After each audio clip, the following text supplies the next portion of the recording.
준비하세요. 여기 다음에. 예. 저는 오늘 말씀을 들으면서 아까 이제 시지푸스 신화를 이야기했잖아요. 시지푸스 신화에 보면 그 뾰족한 꼭대기에 그 바위를 올리면 굴러 내려가고, 왜 그 시지푸스가 그 계속 올렸을까요? 나는 시지푸스한테 그 바위를 올리는 일이 보화로 보였기 때문에 끝없이 도전하지 않았을까, 그런 생각을 해봤습니다. 우리가 그 원모 이야기를 들으면서 우리가 그 시지푸스가 아닌가, 그 시지푸스한테 그 도전 실패가 저주가 아니고 그 도전할 수 있던 보화가 있다 하는 게 인생의 축복이 아닌가, 그렇게 저는 생각이 들었습니다. 자, 요 나왔어요. 예, 도전해 잘 할 가능성은 없지만 계속 도전해 주시기 바랍니다.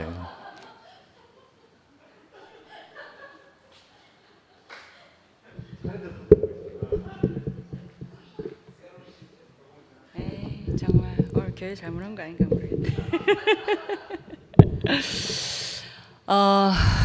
제가 지금 이 간증을 하러 나온 게 얼마 만인지 모르겠어요. 가만 생각하니까 왜 못 모를 때 결혼하고 못 모를 때 애 놓고 산다고 얘기하잖아요. 제가 진짜 못 모르고 간증하고 못 모르고 신앙송하고 못 모르고 노래 부르고 생 난리를 피울 때가 있었죠. 지금은 멋을 좀 알더라고요. 어떤 여유. 그때는 저한테 여유가 없었어요.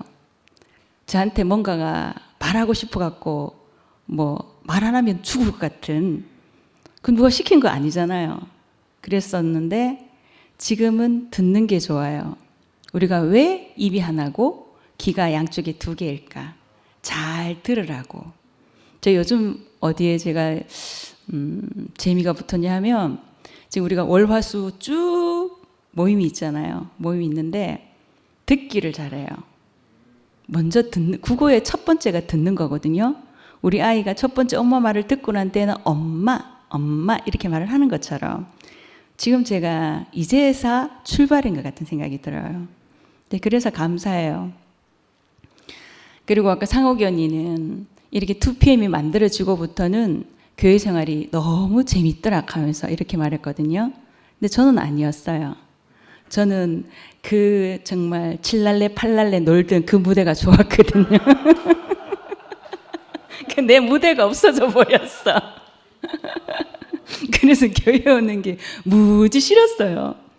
근데 우리 삶도 따지고 보면 되게 재밌는 거 별로 없잖아. 우필 언니 재밌는 게 뭐가 있노? 짜들은 크게 없어요. 없잖아요. 근데 그 중에 나는 교회 오는 게 제일 재밌는 거예요. 웃기죠, 이거. 너무 역설인데, 점점 저는 하나님 잘 모르겠어요. 점점 모르겠어요. 그리고 특히나 이번 집회가 왜 예수인가? 저 예수 잘 모르겠어요. 사실 제가 그 집회 제목을 이렇게 봤을 때도 사람들은 막 성경을 줄줄줄줄 정리도 하고 예시도 들고 이렇게 하는 간증을 제가 많이 들었거든요. 근데 저는 한마디로 잘 모르겠다 이거고, 오늘 주제는 밭에 묻힌 보화잖아요. 저는 이 보화가 바로 나라는 생각이 들었어요.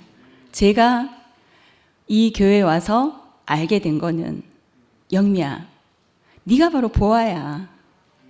내가 보화니까 너도 보화더라고요. 저는 이걸 안 것 같아요. 그러니까 예전에는 나의 관념으로 사람을, 정말 언니 아까 잣대 얘기한 것처럼 내 잣대 정말 10cm도 안 돼요. 이걸로 사람들을 정죄하고 판단하고 이렇게 했던 나 자신이 그게 서서히 흐려지더라고요. 제가 만약에 이 교회를 좋아하는 이유라면 그거예요. 누굴 통해서? 내가 보배인데 누굴 통해서 아느냐? 너를 통해서 내가 보배구나 라는 게, 이 당신이 앞에 있는 너가 나의 거울이더라고요. 그러니까 제가 어떤 말도 함부로 못하겠고, 그런데 이 보화는 종범이 오빠의 장점이 보이는 거구나. 종범 오빠의 긍정성이 보이는 거구나. 제가 태오피를 전혀 몰랐는데 2PM 오면서 저 형제의 장점이 부각되었잖아요. 우리는 정말 보아라 그러면 이렇게 함께 있다가 여기에서 딱 2PM으로 온 사람들이 이게 진짜 보아구나. 저 이게 보이더라고요. 점점 이게 보여서 여기 한 사람들이 저한테는 너무너무 귀한 존재인 거고 소중한 사람들인 거고, 그러다 보니까 한 사람 이렇게 특징들이 있잖아요. 그 특징이 예전 같았으면 못난 게 먼저 보였을 거예요. 내가 왜 못난 게 먼저 보였을까? 사람을 볼 때 내가 못난 부분이 있기 때문에 그렇더라고요. 그런데 내가 진짜 밭에 묻힌 보아라는 생각이 들면 상대의 좋은 점이 먼저 보이게 되더라고요. 서서히 내가 생각하면서 걸림돌이 되었던 것들, 그리고 점점 내 관념들이 그런 게 서서히 희미해지고 깨어지고 쪼개지고 갈아지는 자리, 그런 자리로 나를 자꾸 이끌어주니까 그게 인생인 것 같더라고요. 그래서 제가 교회 오는 것 같아요. 그렇지만 아직도 저는 여전히 하나님 몰라요. 예수는 더더욱더 몰라요. 왜 예수인가? 이 질문이 저는 이번 집회 때 그러면은 제가 제일 고민스러웠던 게 너는 누구인가 이거였거든요. 저 살면서 이게 되게 궁금했어요. 내 뜻과 전혀 상관없이 내가 태어난 거잖아요. 그랬었는데 그걸 차츰 알아가는 것 같아요. 저는 끊임없이 지금 이 교회 사람들 속에서 진주를 이렇게 발견하거든요. 이 발견하는 재미가 소소해요. 저 상도 오빠, 저 제 개념에 이렇게 프레임이 딱 그려진 사람이었어요. 처음에 왔는데 저 뭐야, 지 뭐 잘났다고 이런 게 있었는데 점점 그 오빠의 아기 같은 그 면, 그 정말 초딩도 안 돼요. 유치원 정도 수준이에요. 근데 희한하게 그 수준의 한 남자아이가 하나님은 어떤 저 부분한테 능력을 주셨냐면 말씀의 은사를 주신 거예요. 그럴 때는 아이가 아니에요. 근데 간증할 때 보면 또 아이거든. 어제 못했던 거 오늘 또 못해. 또 뭐 자기 해명 비슷한 변명을 하고 있어. 근데 우리는 귀를 기울이고 듣고 있어요. 전 그것도 잘 모르겠어요.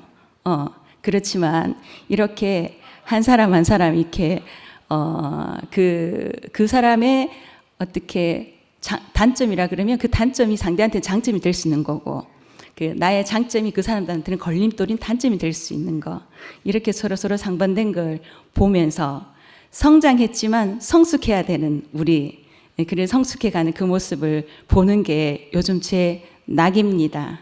여러분 이렇게 모교 보아로 오신 여러분과 함께라서 너무너무 고맙습니다.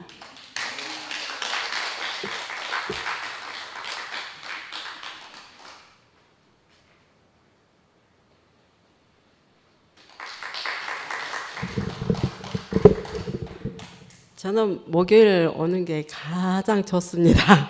목요 집회가 너무 행복합니다. 오늘 그 세 사람의 간증을 들으면서 전 별로 할 말이 없었는데 갑자기 나오고 싶다 이런 생각이 들었어요. 오늘 상옥이를 제가 이제 교회 와서 처음 알게 된 것 같아요. 그냥 제가 보기에는 얌전하고 소심하고 굉장히 교정하는 일이 사실 굉장히 어렵잖아요. 그걸 한다는 소리를 듣고 오자마자 이렇게 하는 걸 보고 저렇게 하는 자매도 참 신기하다. 저는 속으로 그랬거든요.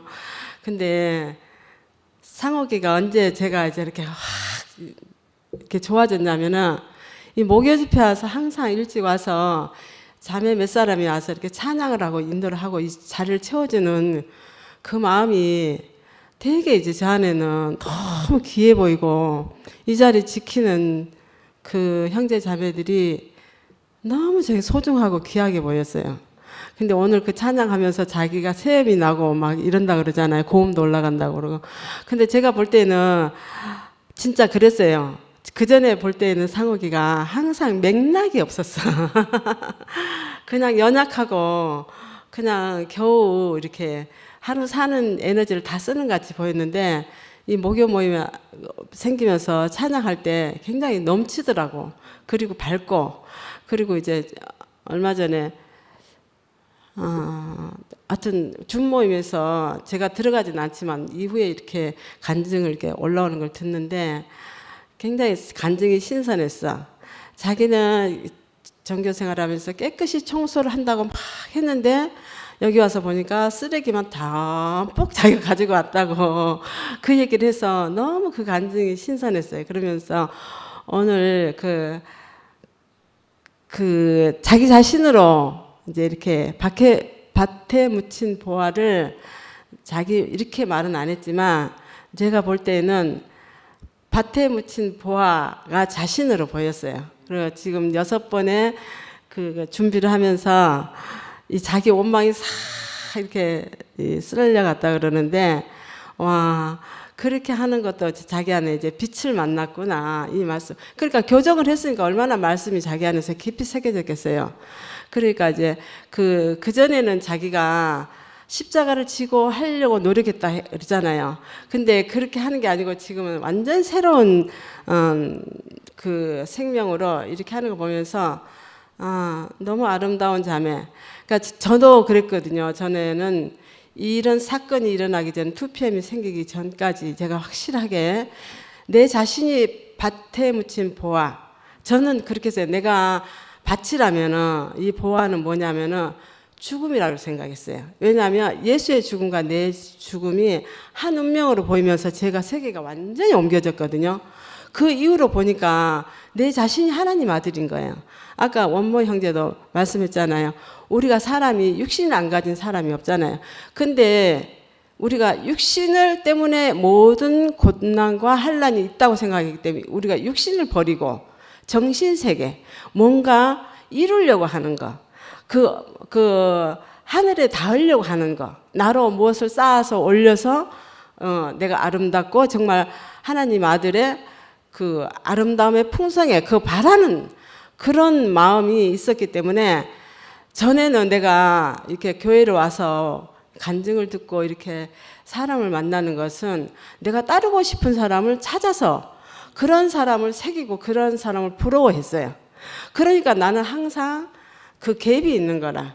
그 따르지 못하는 어떤 세계에서 제가 밭에 묻힌 보화는 나의 운명적인 예수의 죽음과 내 죽음이 발견된 이후로 이 육체를 내가 보니까 내가 뭐 하나님께로 받은 거는 육체밖에 없네? 이게 사람이네? 이 육체의 보화 영광스러운 하나님의 성품이 담겨야지 하나님의 아들이 되는 거잖아요. 근데 그 이후로 제가 그 선악과에서 내가 쏘갔다는 것이 지금까지 그 선악의 프레임 아까 누가 얘기했는데 그냥 완전 몸팡 쏘가가지고 그 나를 버린 그 사건이 제 안에서 분명했기 때문에 그 이후로는 제가 여기 교회 오는 재미가 어떠냐면은 추수꾼 같아요. 한 사람 한 사람이 너무 그 새로운 사람으로 발견이 되니까 이 사람 보러 오는 거예요. 그 아까 원모 형제가 밭에 묻힌 보화가 아니고 감춰진 보화 이랬잖아요. 그전에는 내가 밭에 묻힌 보화를 발견하고 캐려고 노력했다면 지금 보는 재미가 너무 좋은 거예요. 그래서 이 시간이 너무 귀하고 이 시간에 있을 때 제가 살아있는 것 같아요. 그 아까 영미가 사람으로 이래가지고 여러분이 가장 보화를 뭐라고 여기냐고 세 사람만 간증하는데 은숙이가 사람, 그리스도 이렇게 그 우리 지오리가 그러는데 그래요. 제가 이제 내 자신을 버리고 내 육체에 대해서 소망이 없기 때문에 항상 저주하고 부끄러웠는데 이 회복이 되니까 모든 사람이 존귀해요. 사람이 가장 귀한 것 같아요. 그래서 그 자리에서 살고 보니까 모든 사람이 영광스럽게 보여요. 뭐 예수를 알든지 모르든지 그거하고 상관없어요. 생명이라는 자체가 살아있을 때 생명이 있는 거지. 우리가 이제 가장 단순하게 생각한다면 우리가 살아있으니까 움직이고 활동하고 생명이 있잖아요. 근데 죽으면 다 끝나고 없는 거라 흑인이 돌아가 버리는 거예요. 그런데 우리가 이제 그리스도 안에서 하나님의 말씀을 듣고 새 생명으로 거듭난 그리스도의 생명 안에서 발견된 생명은 놀라운 생명이에요. 이 생명이. 그래서 이 생명은 진짜 그 마지막 부분에 그러잖아요. 지금 내가 말이 잘 안 나오는데 고난을 당하든지 우격쌈을 당하든지 어떤 환난을 당하든지 어떠하든지 간에 그 모든 엉켜있던 모든 것들이 다 풀린다 그랬잖아요.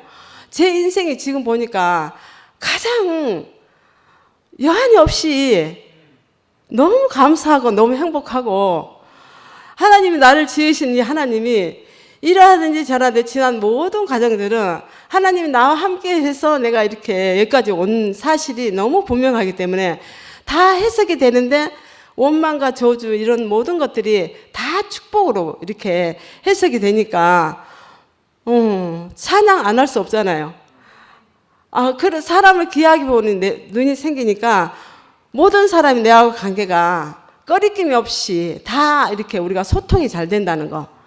이게 이제 인생의 가장 존귀한 거 아니겠습니까? 내가 전에는 항상 내가 잣대가 있어. 아까 영미 그러던데 사람이 1, 2, 10번에서 있다면은 1이 사람이다. 이 말은 내가 그 10번까지의 어떤 결정을 말 안 하던데 내가 생각에는 사람이 가장 저급하다 이렇게 생겼는데 지금 그리스도를 만나서 가장 최고의 점수를 주는 게 사람이다 이렇게 말하려고 이 말을 꺼냈던 것 같아요. 그래서 너무 재밌어. 왜냐하면 전혀 알지 못하는 지체들이 그 지체의 말 속에 내 말이 다 들어있어서 그렇게 해석하지 않아도 나로 해석을 하니까 너무 이 귀한 거라. 그래서 이 목요일 날 오니까 한 사람 한 사람을 내가 깊이 먹고 간다는 게 얼마나 배부른지 왜 여러분들 이렇게 자리를 비워뒀는지 모르겠지만 이 목요 모임이 보니까는 많이 사람이 오는 것 같지만 쭉쟁이 아무리 많아도 아무리 쭉쟁이가 창고에 가득해도 쌀 한 대만 못합니다. 이렇게 알찬 우리 생명의 무궁한 생명에 넘치는 우리 하나님 교회 나는 우리 우필이도 너무 사랑스러워. 왜냐하면 이 2시 모임의 이름을 바꾼다는 거는 누가 그렇게 하락한 건 아닌 것 같아. 제가 토요일 날 상근 형제의 말씀 중에 우필이 간증 짧게 있거든요. 근데 굉장히 감동하는 것 같더라고. 근데 그 다음날 지난번 일요일 날 교회 이름을 바꿨잖아요. 하나님 교회. 그래서 하나님 교회의 어떤 구조물들 자기의 걸림이 된 모든 구조물을 다 치운다 이랬거든요. 그게 이제 오프리 안에 누구라도 다 들어가서 먹고 마실 수 있는 거예요. 이렇게 하나님 나라 안에는 우리나라도 그렇잖아요. 도둑놈도 살인자도 강도도 다 있잖아요. 나라의 개념으로 보면은 다 존귀한 거예요. 우리가 하나님 백성의 심의권을 가지고 있다니까 너무 영광스럽고 우리나라 찬양합니다. 아멘.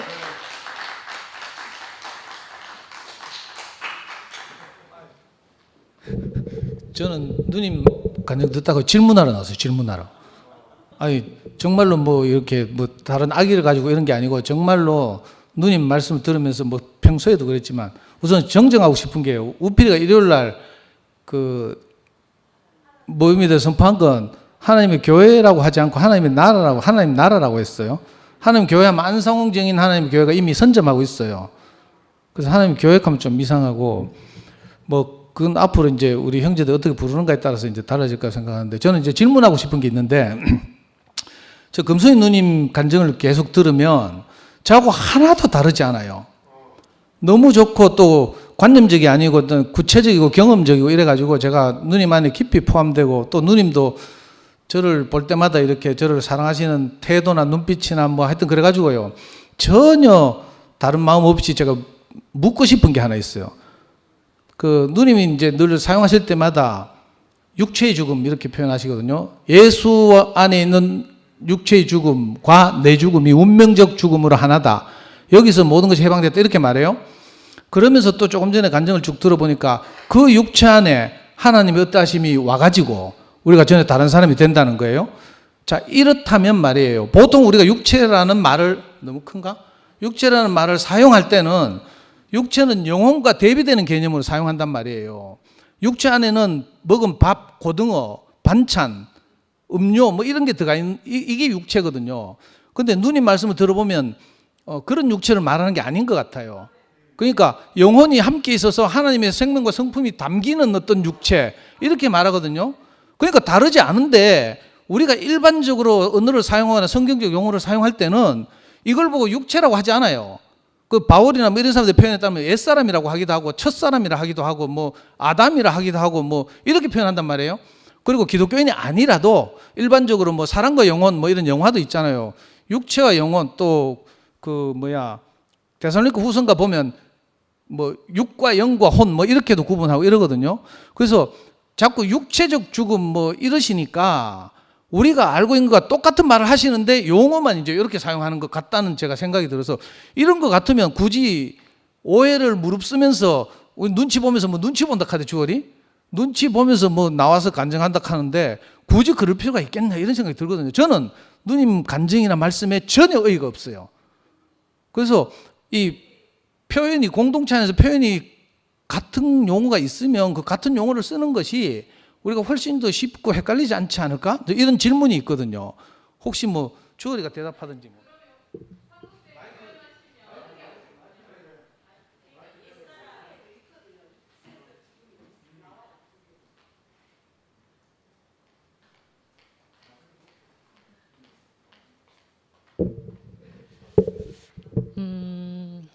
네. 무슨 말씀이신지 잘 모르겠어요. 그러면 상도쌤이 이제 얘기하실 때 우리가 육체의 죽음이라고 하는 이 용어가 일반적으로 대구교회 안에서 사용되는 언어와 좀 다르다. 내용은 같은데 이 용어가 다르다 이렇게 얘기하신 거 맞아요? 그러면 그거를 아니 그러니까 그러면 어떻게 표현하시면 일반적으로 우리가 다 통용된다고 생각하시는지. 옛사람? 아담? 옛사람 아담? 저는 개인적으로는 이 육체의 죽음을 왜 자꾸 육체의 죽음이라고 표현을 하냐 하면 크게 생각할 때 혼의 죽음과 육체의 죽음을 구분하고 싶어서 표현을 하는 거거든요. 그러니까 우리가 생각 속에서 뭐 내 생각을 내려놓고 배려하고 양보하는 의미에서 이제 우리가 뭐 죽음을 지불한다 이런 표현들을 하잖아요. 근데 그것이 잘 되는 사람들도 있어요. 항상 형제들의 말에 귀를 기울이고 내 의견보다는 상대를 존중하고 내 생각을 내려놓고 이렇게 잘 되는 분들도 계시지만 저 같은 사람은 그런 게 잘 안 되거든요. 뭐 저의 오름 때문에 그럴 수도 있고 뭐 하여튼 여러 가지 사정으로 그럴 수 있는데 이 혼의 죽음에서 나타나는 효능들이 있잖아요. 서로 연합되고 하나 되는 그런 것들이 육체의 죽음에서도 같은 효능이 나타난다는 거죠. 그래서 그 육체의 죽음을 자꾸 표현을 하는 건데 뭐 이제 몸에 있는 이 뭐 밥 먹고 뭐 이런 거 있잖아요. 그런 거 뭐 이제 얘기하시는데 그 옛사람 아담 뭐 이렇게 있잖아요. 그 안 그래도 이제 2PM 모임에서 들으니까 다 그렇게 표현하시더라고요. 옛사람 아담이 죽고 내 안에 있는 선악이 죽고 옛사람이 죽고 그리스도로 표현되는 그것이 최종적으로 저의 경험으로는 제가 육체의 죽음을 인식함으로 인해서 그런 어떤 효능들이 다 나타나는 거예요. 그러니까 제가 대구교회에 와서 이열래 목사님 말씀을 듣고 살았지만 제 안에서는 그 뭐 이제 요즘 쉽게 얘기하는 죽음의 향기 이런 거를 전혀 나타낼 수 없는 사람인 거예요. 그러니까 늘 다른 사람의 죽음이 필요한 거예요. 그러니까 늘 언니 오빠들을 따라다니고 거기에서 나오는 향기를 맡고 이제 제가 살고 이러지만 저를 통해서 다른 사람을 살릴 수는 없는 그런 이제 그런 상황들에 늘 있었는데 예 감사합니다. 주어진 대답을 간단하게 들어보니까 혼의 죽음과 구별을 하기 위해서 육체의 죽음이라는 표현을 사용한다 이 말이잖아요. 그러면 혼과 구별된 육체 같으면 여기는 뭐 뭘 받을 기능이 하나도 없잖아. 혼이 없는데 뭘 받아가지고 뭐 하나님의 생명과 성품을 받아가지고 이거 불가능하잖아. 육체 안에는 고등어 들어간다니까. 고등어, 감자, 쌀. 근데 혼의 죽음과 구분해서 말하고자 한다면 이건 좀 어렵게 말해 전인적 죽음을 말하는 거거든요. 그냥 단순히 육체의 죽음도 아니고 혼의 죽음도 아니고 전 인간의 죽음이라 사실은 이걸 보고 우리보다 먼저 앞서서 살아간 사람들은 그죠? 옛사람의 죽음, 첫사람 아담이 산혼이 되었다 함과 같이 마지막 아담은 생명 주는 영이 되었다 이렇게 표현도 하고 바울 같은 경우는 그러니까 굳이 이걸 내 주어리 하는 말을 몰라서 지금 질문하는 게 아니라고. 결국 이 대답이 나올 줄 알았어. 그렇다면 굳이 혼과 구별되어 육체의 죽음 하냐고. 이 육체라면 고등어밖에 안 들어가는데 사실은 말씀하시는 게 무슨 의도인가 하면 그죠? 이 전인간이거든. 전인격적인 사람. 이 사람의 죽음 안에 하나님의 생명 성품이 들어온다는 말이에요. 그런데 이걸 굳이 우리가 구분하기 위해서 가는지 뭐 모임을 구분하기 위해서 가는지 모르지만 육체의 죽음, 운명적 죽음 자꾸 익하니까 운명적 죽음 나 동의해. 근데 육체의 죽으면 동의를 못 하겠다니까?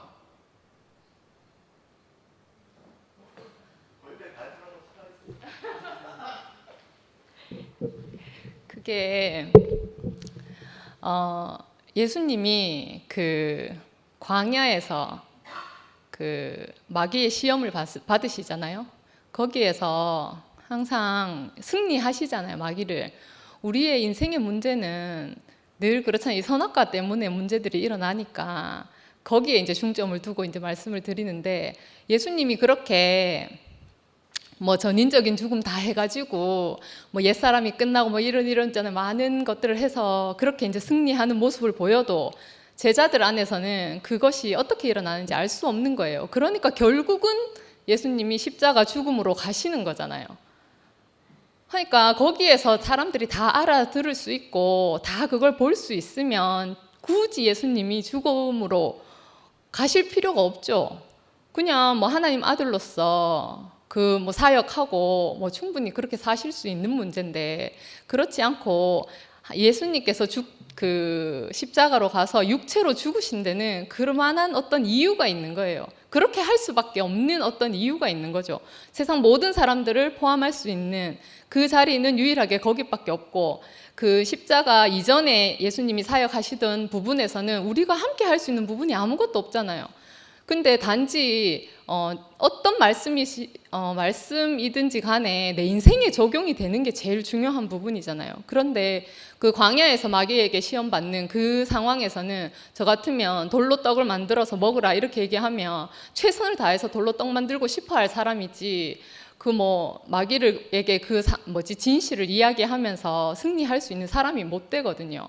뭐 상도쌤은 보니까 항상 자기의 죽음을 지불할 준비가 되어 있고 자유자재로 능수능란하게 시기적절하게 항상 밀당도 잘 하시면서 이렇게 표현하시지만 저는 그런 사람이 못 되거든요. 예, 죄송합니다. 너무 티가 났나요? 네.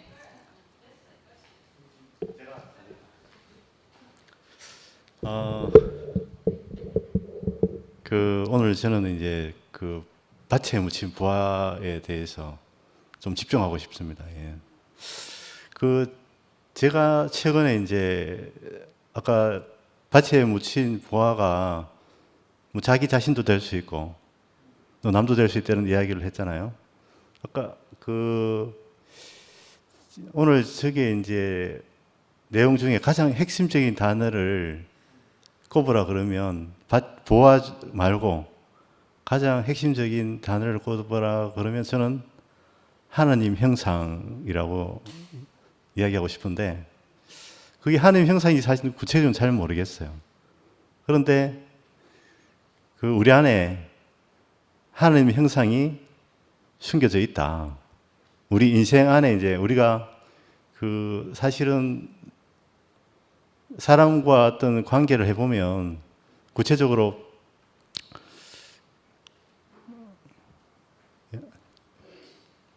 먼저 하실랍니까? 네, 먼저 하세요.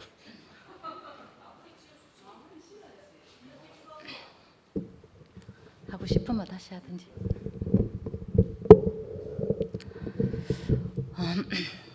오늘 우필이가 형상 말하니까 기가 번쩍 뜨여서.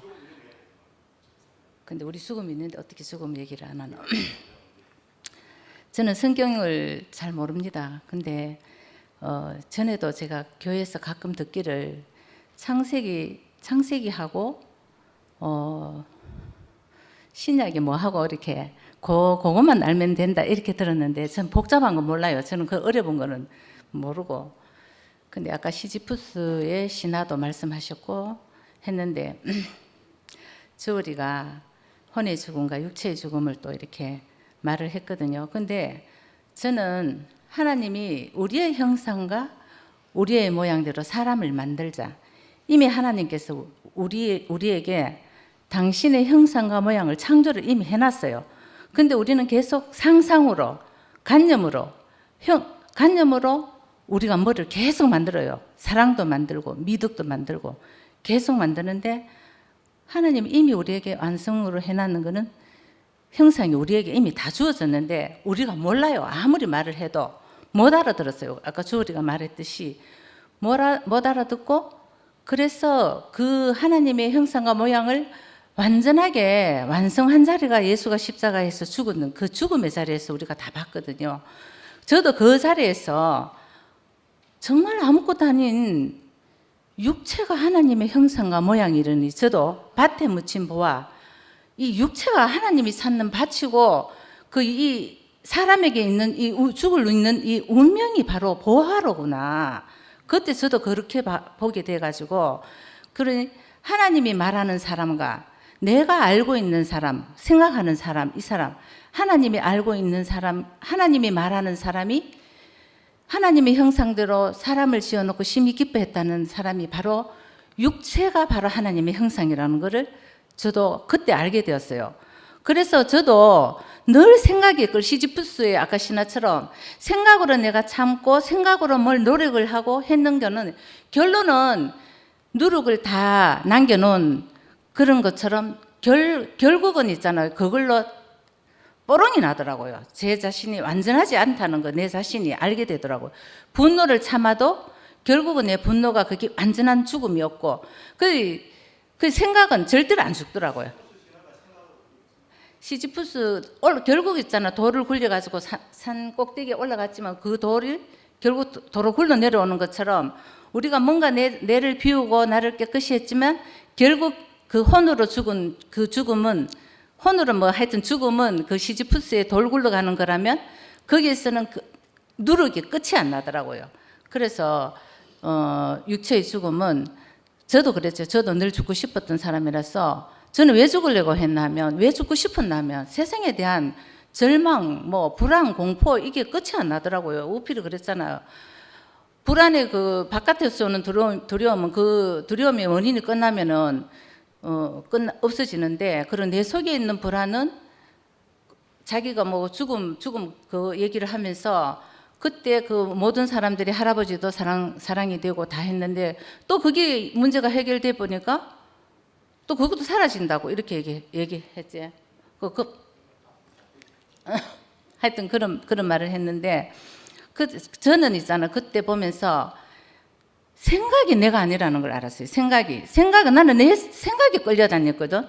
생각에 끌려다니다가는 생각의 마지막은 좋은 걸로 끌려다니면 물론 있잖아 마음이 부자고 이런 사람들은 괜찮지만 저는 조금 성격이 좀 특이한지 몰라. 순열이도 보니까 내가 순열이도 참 얘기해서 순열이가 왜 심령이 가난한 자는 복이 있나니 천국이 저희 것이요 이 말을 예수님이 하셨노. 모든 사람이 지 마음에 안 드는 거야. 모든 것이 마음에 안 드는 거라. 그렇기에 가난할 수밖에 없고 넉넉하지 않는 거라. 나도 매사가 마음에 드는 거 없는 거라. 내가 사는 삶 모든 것이 마음에 안 드니까 나 심령이 가난하다는 뜻이 뭔지를 내가 경험하고 내 인생이 정말 절망 앞에 섰을 때 심령이 가난하다는 뜻이 이거구나. 정말 절박하니까 사람의 본질을 보게 된다고. 저도 그렇게 절박한 상태에서 내 죽음이 예수의 죽음을 보게 됐어요. 그 목사님도 죽어보니까 아무것도 없더라. 상근이 형제도 그만이 하고 복음 얘기했잖아요. 그 예수의 죽음을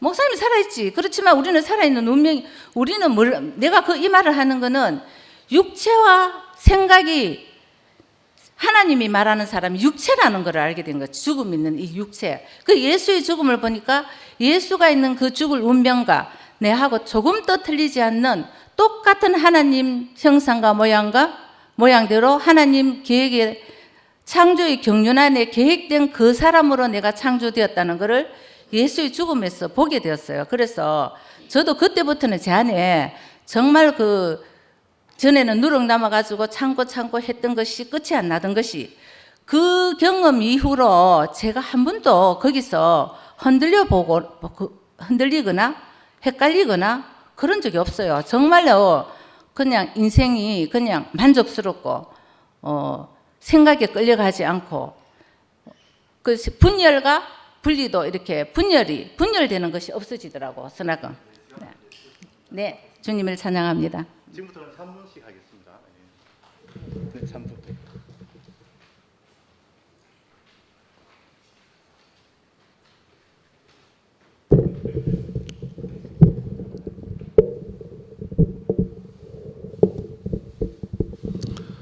그냥 얼굴 보러 나왔습니다. 뒤에 앉아있으니 뒤통수만 보이고.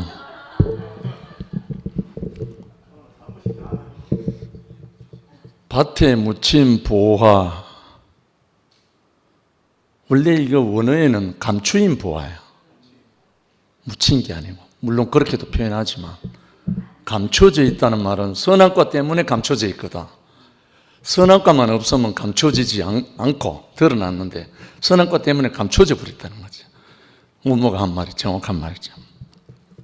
근데 밭에 묻힌 보화 말하다가 왜 육체의 죽음이 왜 나왔지? 육체 속에 감춰져 있으니까. 그런데 육체로 제한하면요, 사람만 육체가 있는 게 아니고 모든 생명체는 육체가 다 있어요. 다 있다니까. 그래서 그것도 온전한 표현은 좀 부족해요. 저는 요 밭에 묻힌 보화, 밭은 말 그대로 육체잖아요. 우리 육체에 하나님의 형상 이미 아까 지어놨다. 형상으로 지어놨다. 육체니까. 만약에 육체가 아니라면 하나님은 사람 지을 필요가 없잖아요. 형상으로 짓기 위해서 육체를 지었으니까. 근데 제 같은 경우는 사람은 죽는다는 거는 알았어요. 이미 전에 알았지만 내가 한 줌에 살아있는 흙이란 걸 몰랐어요. 죽으면 흙이 된다는 사실은 알고 있지만 현재적으로 내가 한 줌의 흙인 것을 몰랐다니까요. 그걸 발견하고부터 제 인생의 모든 문제가 다 사라져 버렸어요. 그 죽음이라는 글자 안 들어갔거든요. 너무 이상해요. 현재적으로 내가 살아있는, 숨쉬고 있는 한 줌이 흙인 것을 알고 난 다음에 원수도 사라졌고요, 사랑 안 되는 거 몸부림치는 거 사라져 버렸고요, 다 사라져 버렸어요. 그러고 난 다음부터 몸바쳐 하던 모든 거 다 사라져 버렸잖아요. 그리고 금식하던 거 다 사라져 버렸잖아요. 아, 내가 한 줌의 흙이다. 죽음은 흙이 아니고 현재적으로 내가 한 줌의 흙인 것을 발견했거든, 그때. 목사님 처음 만난 그날 밤에. 그러고 난 다음부터 내가 그토록 목매어서 사생결단하고 기도했던 모든 게 다 이루어져 버렸어요. 그 기도 제목이 뭐였냐면 원수를 사랑하게 해달라고, 그리고 내 이웃을 내 몸처럼 사랑하게 해달라고. 근데 그때부터 원수가 사라져 버렸어요. 원수를 사랑할 수가 없어요, 원래. 원수란 말이 들어가면 이미 사랑은 안 돼요. 왜? 원수라는 말 자체는 선악과가 들어간 말이거든요. 선악과 사라지면 원수가 사라진다니까? 선악과가 원유무효되면 원수가 사라져버려요. 안 그래요? 그러면 선악과 원유무효되고 나면 중리 안 중리 이 문제 있나요? 다 원유무효돼 버리죠. 뭐. 다 원유무효돼 버리죠. 그러고 나니까 제 인생이 하나님의 형상으로 지었다는 것이 물밀듯이 밀려왔어요. 아, 내가 육체고 한 줌의 흙인데 당신이 나타나기 위해서 흙으로 빚어서 나를 지었구나. 이것이 보여져 갖고요. 미친 사람이 됐잖아요. 윤명이 니도 기억하지? 제가 미친 사람으로 십수년을 살았잖아요. 그래갖고 너무 좋아가지고 이거 증거하고 싶어갖고 온갖 욕을 많이 먹었죠. 뭐. 그런데 지금 이때 와갖고 돌아보니까 그게 정상인 거예요. 선악과 사라지고 나면 뭐만 남죠? 하나님 형상만 남잖아요. 하나님 생명만 나오잖아요. 왜? 원래 그래 지어놨으니까. 그런데 성경에요, 한 번 죽는 것은 사람에게 정하신 것이요 돼 있잖아요. 그거는 왜 건너뛰어요?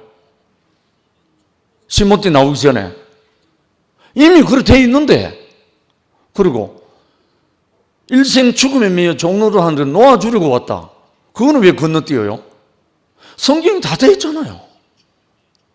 그리고 예수가 제자들에게 고백한 게요, 요한복음 5장 30절에 보면 뭐라고 말하면, 내가 아무것도 스스로 할 수 없노라, 이렇게 말해요. 예수 자신이, 물론 요한을 통해서 나타나 있지만, 이렇게 고백한 이 사람이 뭐라고 하냐면 아버지가 허락하시지 않으면 이래 돼 있어요. 그러니까 예수가 행한 모든 능력들은 아버지 허락 없이 된 게 아무것도 없다는 거예요. 맞잖아요. 그리고 마지막에 요한복음 19장 30절에는 다 이뤘다, 다 끝났다 해요. 그러니까 내 스스로 아무것도 할 수 없는 그 사람이 다 이룰 수 있는 거예요. 그러니까 온전하죠. 뭐. 왜? 피조물이니까. 형상으로 지어졌으니까. 그래서 내 죽음, 육체적인 죽음, 또 뭐라고 하죠? 내 죽음, 육체적인 죽음, 여튼 그런 표현으로, 죽음에 대해서 표현으로, 그렇게 말을 하지 않으면 안 되는 분들은 그렇게 할 수밖에 없잖아요. 왜? 그 자기 체험이니까. 난 그거 존중해요. 그러나 저 같은 경우는 그 말을 쓰지 않고 제가 먹은 대로 얼마든지 가능해요. 나는 아무것도 깨닫고 배운 게 없어요. 목사님을 통해서, 황장로를 통해서 너는 어두움이다 하는 말 한마디 들었고, 목사님을 통해서 첫날 밤에 너는 흙이니 흙으로 돌아갔잖아요. 이 말 들은 것밖에 없어요. 그러니까 그 두 개 합치면 어두움은 흙이다, 흙은 어둠이다, 이거잖아요. 그걸 발견했는데 인생이 대박이 나버린 거죠. 거기서 모든 것이 다 열려버린 거예요. 왜? 저는 전에 적어도 예수를 어떻게 알았냐면, 나와 다른 분, 나와는 다른 사람, 이렇게 알았거든요. 그런데 그때부터 물론 우리와 다른 부분은 있어요. 똑같지는 않아요. 왜? 시작이 성령으로 잉태됐다고 했어요. 남자 없이 동정녀 마리아에게서 성령으로 잉태됐다고 돼 있어요. 그거 부정할 수가 없어요. 안 믿어지는 건 어쩔 수 없지만. 그러나 아브라함, 사라에게 하나님이 아들을 줄 때 똑같은 말이에요.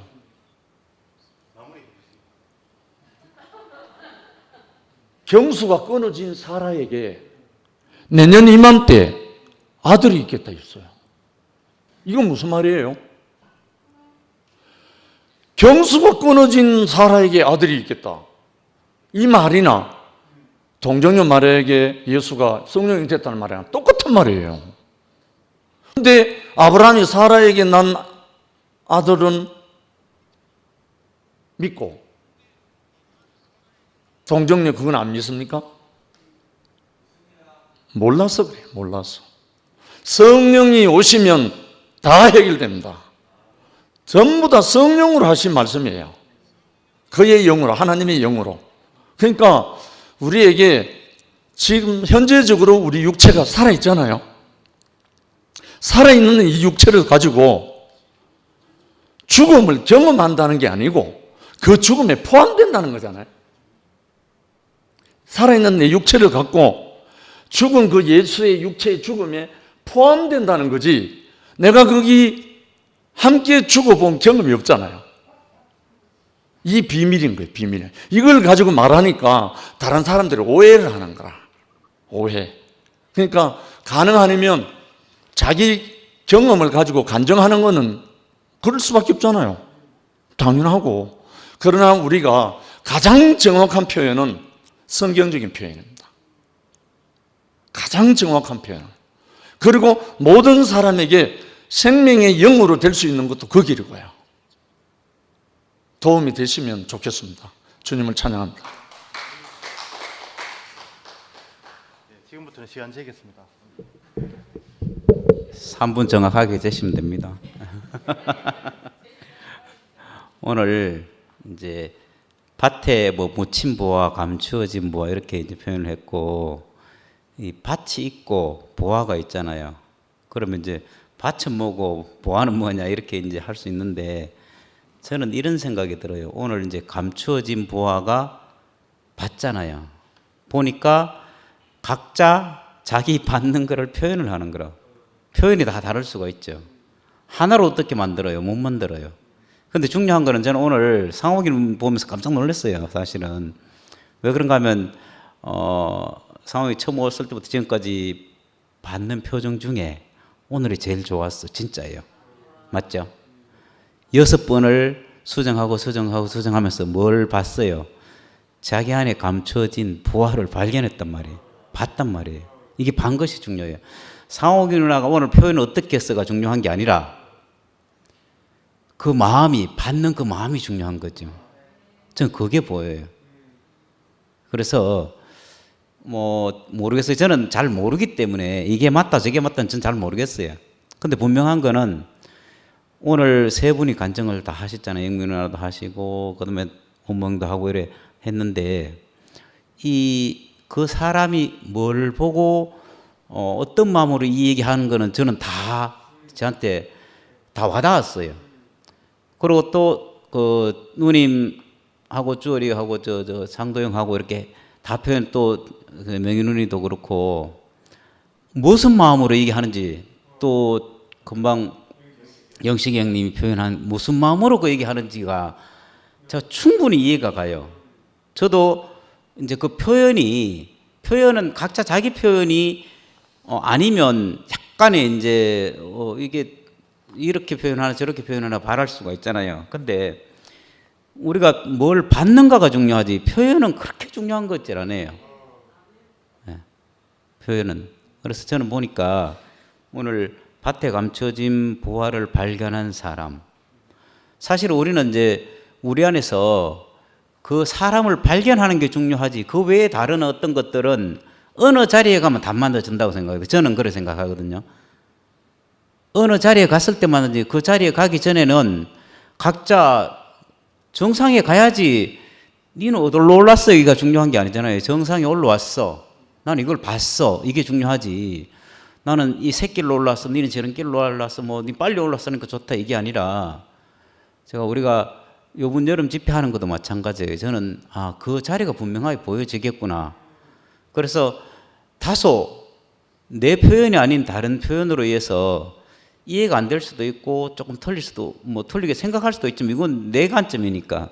근데 저는 오늘 세 분 간증하는 게 너무 좋았고, 그 다음에 보화를 발견한 사람이 저런 사람이구나 하는 것이 분명히 비쳤습니다. 예, 감사합니다.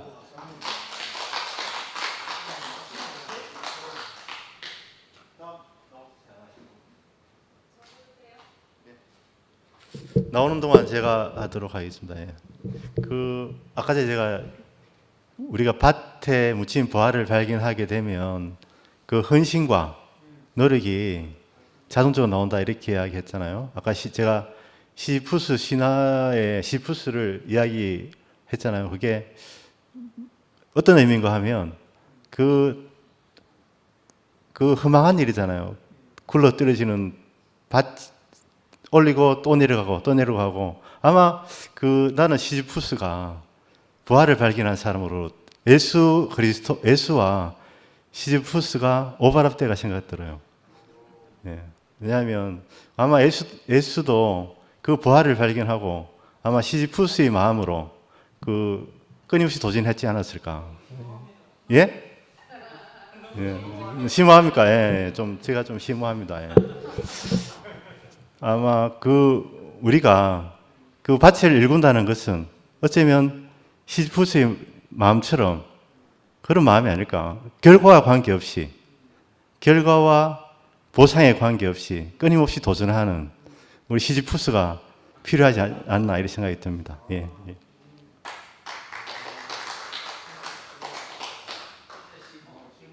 네. 심오한 게 우필이 오빠 매력인 것 같습니다.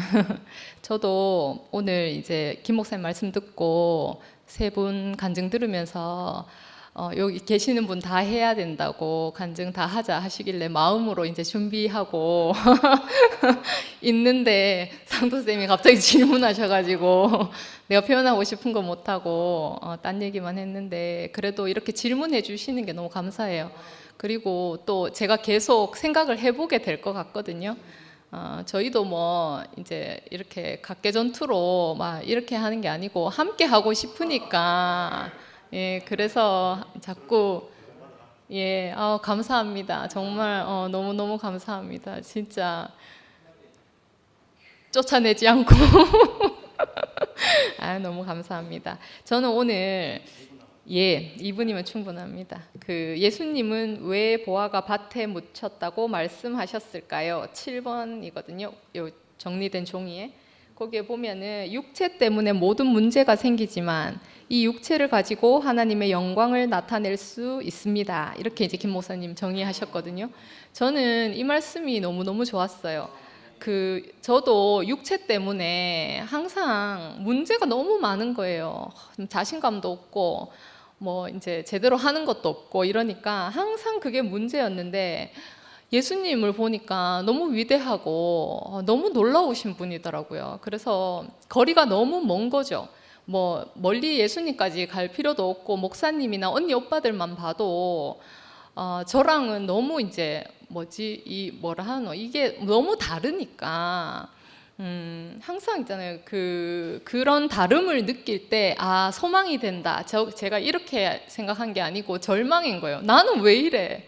그러니까 하나님은 나는 왜 이렇게 지으셨지? 늘 이제 그런 원망을 하게 되는 사람이었던 것 같거든요. 근데 저는 이제 예수님의 죽으심을 통해서 하나님의 영광이 나타나는 모습을 요즘 이제 새롭게 보게 된 거예요. 그전에는 예수님의 죽으심에 대해서는 개념이 없으니까 하나님께 나타나는 영광만 항상 보고 그렇게 살았는데 그것이 이 육체를 가지고도 예수님이 육체를 가지시고도 하나님의 영광을 충분히 나타내시는 분으로 사셨다는 것이 제게 소망이 되는 거예요. 그러니까 저 같은 이런 모질한 육체도 이 사람도 충분히 하나님을 표현하고 영광을 나타내면서 살 수 있다는 그 소망이 생기니까 저한테 복음이 되는 것 같습니다. 제가 그렇게 보여지니까 아까 누가 말씀하셨더라? 언니 중에 누가 얘기하셨는데 영면이 약했구나. 내가 사랑스러우니까 다른 사람들도 사랑스럽게 보였다 이렇게 보인 것처럼 육체를 가지고 있는 모든 사람이 하나님의 영광을 나타낼 수 있는 사람이고 그렇게 존귀하게 지어졌구나 이렇게 알아졌습니다. 그래서 너무너무 감사합니다. 주님을 찬양합니다.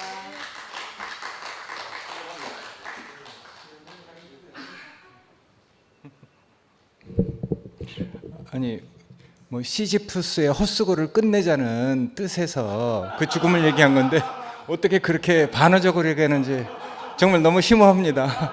정말 귀를 열고 마음을 열고 또 더 깊은 교통을 해봐야 되겠습니다. 그래서 교회가 재밌는 것 같습니다. 예. 그리고 목사님 죽었다 살아난 사람 아닙니다. 죽었다 살아난 사람 잘 몰라요, 우리. 정말 없어요.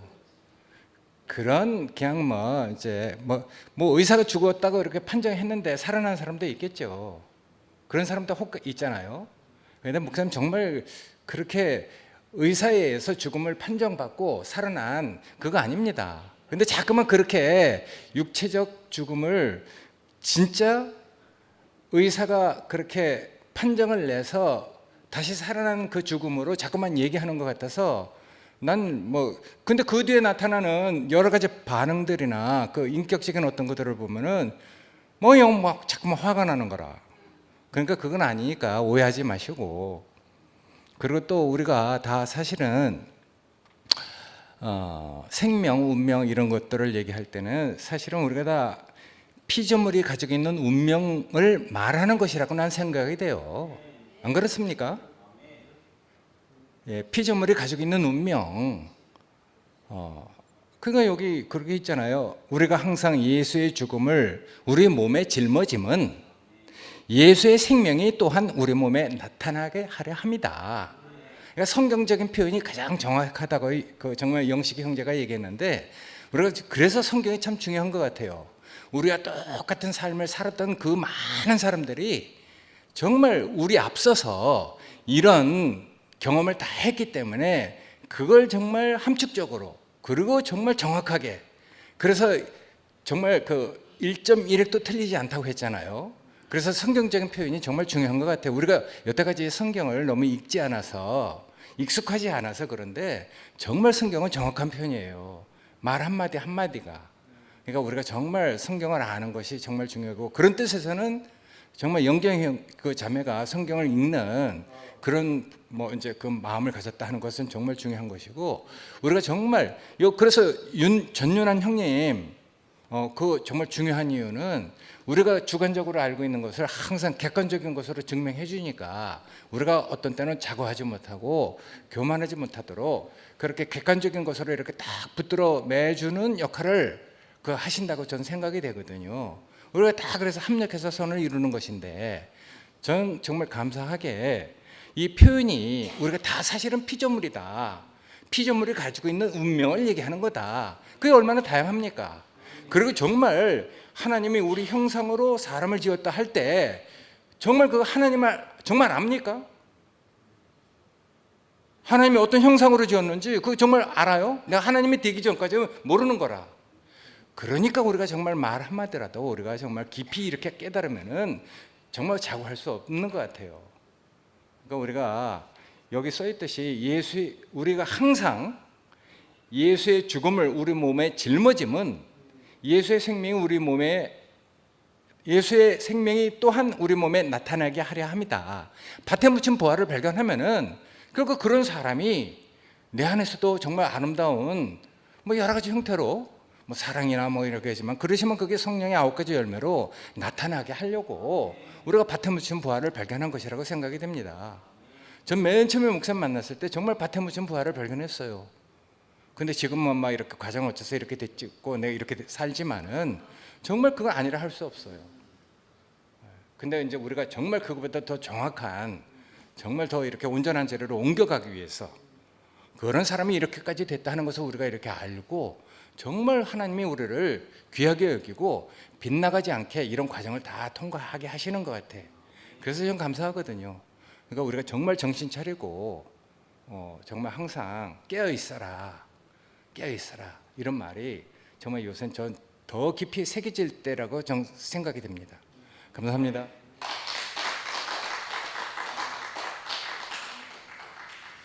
예, 원탁영님 안 하시는 걸 하겠습니다. 예. 예.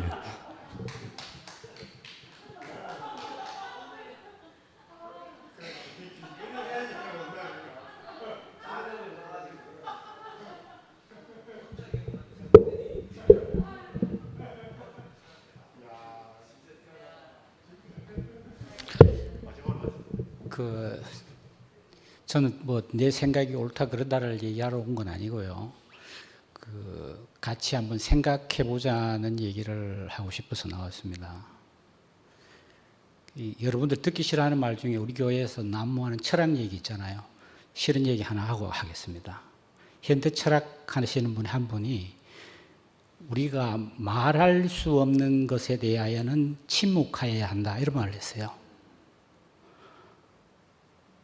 자, 죽음 이렇게 얘기하는데 뭐 비판적으로 듣지 마시고요. 우리가 같이 생각해 보자는 거니까 죽음을 얘기할 수 있는 사람이 있습니까? 의사가 자기의 전문 지식으로 이 사람은 죽었다고 판정할 수는 있는데 그 이외의 사람, 생물학적 차원을 벗어난 죽음을 얘기할 수 있습니까? 우리가 다 관찰자입니다. 죽음을 다 보고 죽음이 이거다 저거다 다 관찰자에서 입장에서 얘기하는 것이지 실제 죽은 자는 아무 말이 없습니다. 우리가 죽게 되면은 아무 말을 할 수가 없습니다. 그런데 그 죽은 자의 말을 우리가 들을 수가 없습니다. 사실은. 그러니까 우리는 사실 죽음이 뭔지를 알 수가 없는 것입니다. 그래서 아까 그 철학자가 우리가 말할 수 없는 것에 대해서는 침묵하여야 한다는 말을 그 사람이 짧게 고민하거나 짧게 생각해서 한 말이 아닙니다. 평생을 고민해서 지어낸 말입니다. 우리가 마치 다 아는 것처럼 얘기하는 건데 실제적으로 짚어보면 아는 게 있는가를 생각해 보면은 우리가 쉽게 성경책에 있다고 혼, 영혼, 뭐 육체 이렇게 얘기하지만 죽은 자는 아무 말이 없습니다. 그 사람이 죽어서 어디를 갔는지, 천당을 갔는지, 지옥을 갔는지, 고통에서 해방이 됐는지 죽은 자는 우리한테 알려주지 않습니다. 누가 관찰하니까 그럴 것이다라고 추정하는 것이지 관찰자의 입장에서 얘기하는 것이지 죽은 자가 우리한테 얘기해 준 적은 없습니다. 사실은. 그러니까 얼마든지 우리의 얘기는 달라질 수 있다고 생각하는데 혹시 우리가 죽음을 얘기하거나 영혼을 얘기하거나 혼을 얘기하거나 우리가 직접 알 수 있는 게 있는가를 한번 같이 생각해 봤으면 좋겠고 우리가 교회에 모여 있는 이유는 뭐냐면은 이 알 수 없는 것들에 대해 답이 성경에 있다는 말입니다. 성경적인 방법으로 말을 하자라는 얘기가 영식 형님 얘기니까 우리는 알 수 없는 것에 대해서 초월하려고 하는 것은 우리 능력이 하나님이 허락하시지 않은 것이라고 봅니다. 그래서 우리는 성경 안에서 성경적인 용어로서 우리 얘기를 주고받아야 되는 거지 제가 잠깐 다시 얘기하겠습니다. 신모띠. 죽었다는 얘기잖아요. 그 얘기를 우리가 마음이 갈리고 이렇게 시끄럽게 된 거는 그 말이 참이고 거짓이고 그게 중요한 게 아니고 성경을 벗어난 얘기를 한마디 했기 때문입니다. 저는 그렇게 생각합니다. 우리가 각자 성경을 쓰는 마음으로 한마디를 넣기 시작하면은 성경은 성경으로 존재할 수 없고 쓰레기장이 될 겁니다, 아마.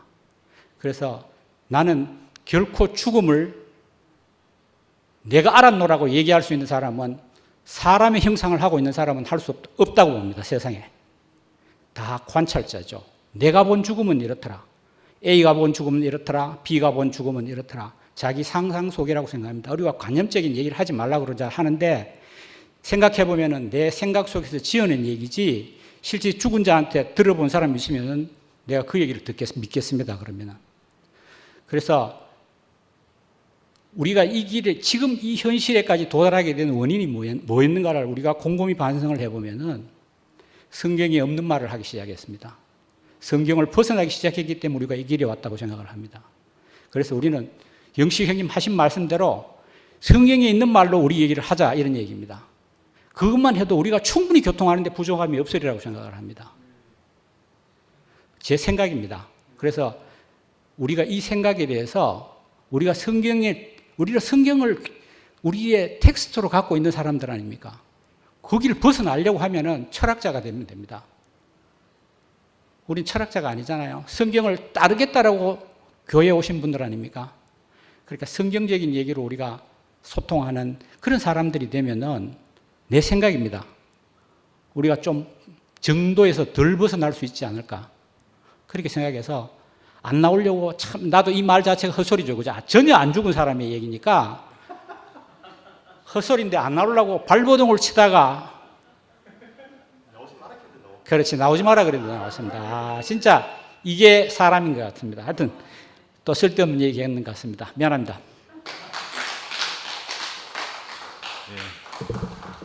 제가 영문타 기왕 이야기를 들으면서 느꼈던 게 우리가 이야기하는 이게 수학 문제처럼 딱 정답이 없는데 마치 이제 수학 정답 이야기하듯이 이게 답이라고 이야기하는 게 상당히 위험한 것 같습니다. 예, 우리가 하느님을 우리가 안다 하는 것은 거의 아주 일부분이라고 이야기합니다. 내가 하나님이라고 정의하는 순간 그것은 하나님이 아니다.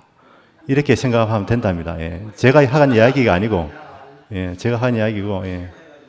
하나님은 결코 우리 머리로 정의할 수 있는 분이 아닙니다. 예. 주님을 찬양하기 전에, 예, 하세요. 예. 그러면 다 하셨습니까? 예, 한마디 하고 가도록 하겠습니다. 예, 이미 늦었는데 오늘 이게 마지막일지도 모르는데.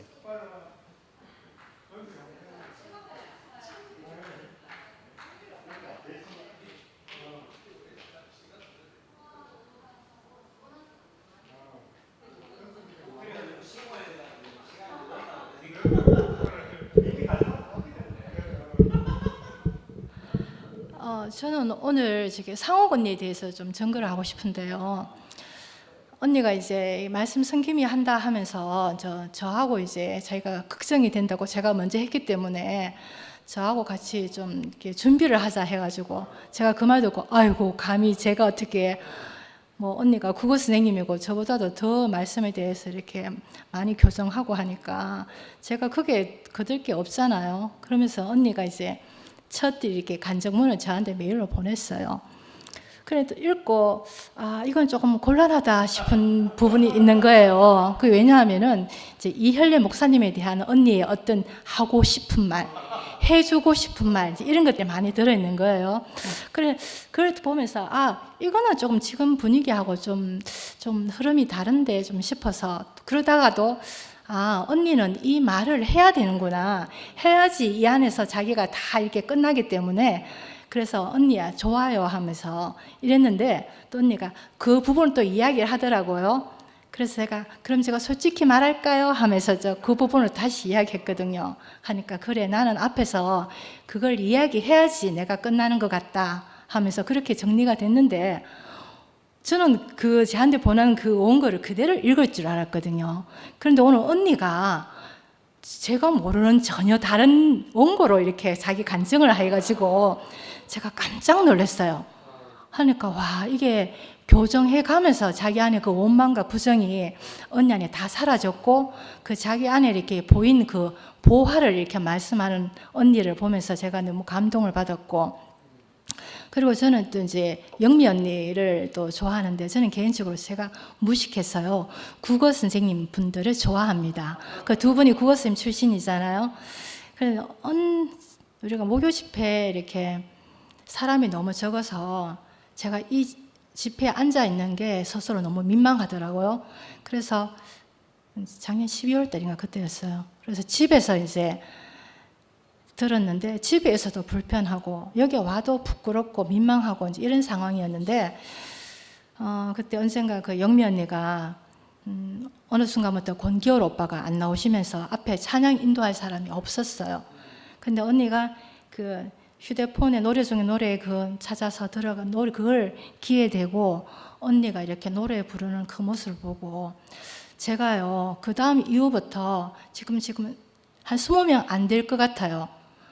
이렇게 모여있는 이 자리도요 전혀 제가 민망하지도 않고 부끄럽지도 않고 저는 이 자리에 있는 게 보화를 본 사람들은 그 순종과 헌신이 자동 반응이 일어난다 했잖아요. 저 솔직히요 피아노 못 치거든요. 그런데 일이 이렇게 되면서 피아노 칠 사람이 없는 거예요. 저 있잖아 밤마다요 저 안 되는 피아노 친다고 있잖아 그죠? 저 헌신하고 있거든요. 그런데 감사한 게 이 헌신이 내 자랑으로 남아 있는 게 아니고 있잖아요. 저 못 치니까 치다가 틀려요. 틀리니까 또 제 스스로 아무것도 아닌 자리로 그냥 가버려요. 이게 열심히 하고 내가 아무것도 아닌 자리로 가고 내가 여기 왜 있을까요? 또 내가 왜 줌에서 직접 들어가지는 않지만 내가 왜 재방송을 왜 볼까요? 그 안에 나를 살리는 보화가 있기 때문에 제가 줌 걸 보고 제가 지금 이 시간에도 제가 여기 와 있는 거거든요. 밭에 묻힌 보화, 한 가지만 더 이야기할까요? 밭을 갈던 농부가 우연히 밭에 묻힌 보화를 발견하고 자기 소유를 다 팔아 밭을 샀습니다. 저는 이 문장을 읽었을 때 항상 생각나는 사람이 성미아 언니예요. 언니는 오빠 말씀을 바로 듣고 바로 그 다음날 이사를 가려고 결정했잖아요. 그건 저는 그하고 반대되는 사람이거든요.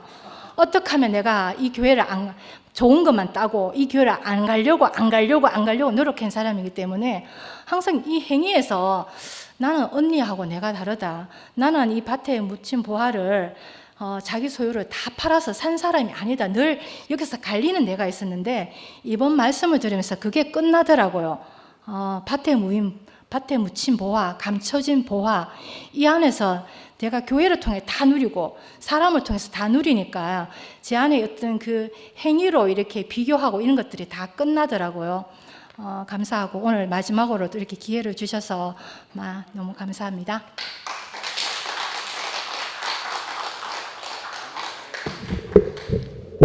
예, 우리가 이 하나님을 우리가 개념 속에 아는 거는 내 안에 알고 있는 극히 작은 부분이다. 이렇게 인식하면 좋을 것 같습니다. 그거를 마치 다 안다 이렇게 이야기하면 모든 사람들이 그게 바로 이제 경계를 짓게 되고 담을 쌓는 일이 아닌가 그런 생각이 듭니다. 예, 주님을 찬양합니다. 마치겠습니다.